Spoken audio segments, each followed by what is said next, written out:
नमस्कार। आप सभी का बहुत बहुत हार्दिक स्वागत है आप सभी के अपने YouTube चैनल पर।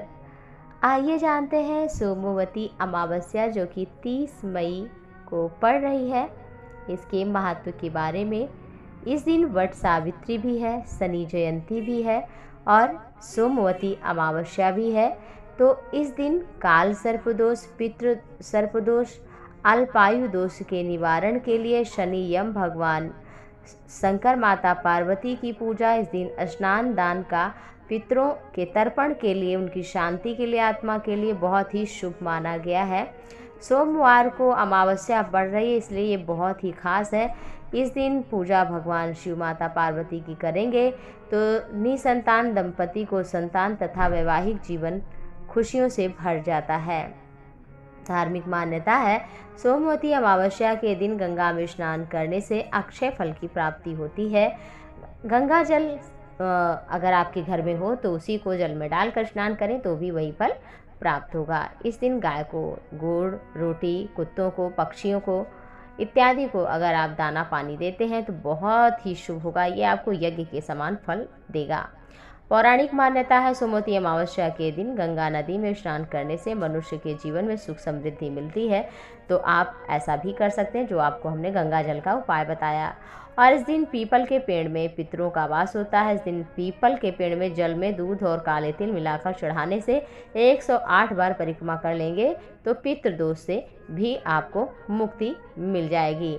तथा इस दिन वट सावित्री की पूजा भी है। तो चलिए इसकी भी कथा हम सुन लेते हैं। पौराणिक कथा के अनुसार पति की लंबी आयु होती है, उस दिन वट वृक्ष की भी विशेष पूजा करनी चाहिए। इससे हमारे पति की आयु लंबी होती है। धार्मिक मान्यता है कि माता सावित्री, पति सत्यवान की दीर्घायु में मृत्यु हो गई थी, जिसके बाद वट सावित्री पूजा मनाई जाती है, क्योंकि इसी दिन माता सावित्री ने जो है वो अपने पति सत्यवान के प्राणों को वापस लेकर के आई थी। वट कथा इस प्रकार है सावित्री की। अश्वपति नाम के राजा को कोई संतान नहीं थी। उन्होंने यज्ञ कराया, जिसके बाद उनके घर में कन्या ने जन्म लिया। उसका नाम सावित्री रखा। सावित्री का विवाह राजा ने द्युमत्सेन नामक राजा के पुत्र सत्यवान से किया। इसी बीच द्युमत्सेन का सारा राजपाट भी छिन गया, जिसके बाद सावित्री और सास ससुर जंगल में रहने लगे और उनके सास ससुर के आंखों की रोशनी भी चली गई। एक दिन की बात है कि एक दिन जंगल में लकड़ी काट रहे थे सत्यवान। इसी बीच उनके सिर में दर्द हुआ और वो जमीन पर लेट गए। सावित्री ने उनका सिर अपनी गोद में लेकर दबाने लगी। इसी बीच यमराज ने आकर कहा कि समय पूरा हो गया, मैं ले जा रहा हूँ। पीछे पीछे सावित्री भी चल पड़ी, क्योंकि वो तो सती नारी थी। यमराज ने सावित्री का तब देखते हुए वर मांगने को कहा। सावित्री ने अपने सास ससुर के आंखों की रोशनी मांगी। इसके बाद भी सावित्री यमराज के पीछे पीछे चलती रही। दूसरा वर कहा मांगने को, तो सास ससुर के राज्य को लौटाने के लिए कहा। इसके बाद सावित्री फिर पीछा नहीं छोड़ी, तो फिर कहा एक वर और मांग लो, तो कहा हमें 100 पुत्रों की प्राप्ति हो, कहा अवश्य ही। और फिर उसके बाद जब यमराज जाने लगे तो कहा हमारे पति को आप लेकर के जा रहे हैं और एक सती नारी होने के नाते मैं बिना पति के कभी पुत्रवती नहीं बनना चाहूँगी। अगर आप हमारे पति के प्राणों को नहीं वापस करेंगे तो आपका ये वरदान झूठा जाएगा।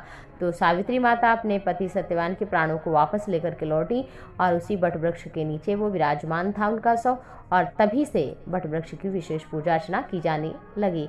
इस दिन महिलाओं को 16 श्रृंगार करके और फिर वट वृक्ष की पूजा करनी चाहिए, परिक्रमा करनी चाहिए, गौरी शंकर गणेश इत्यादि देवी देवताओं की पूजा करनी चाहिए।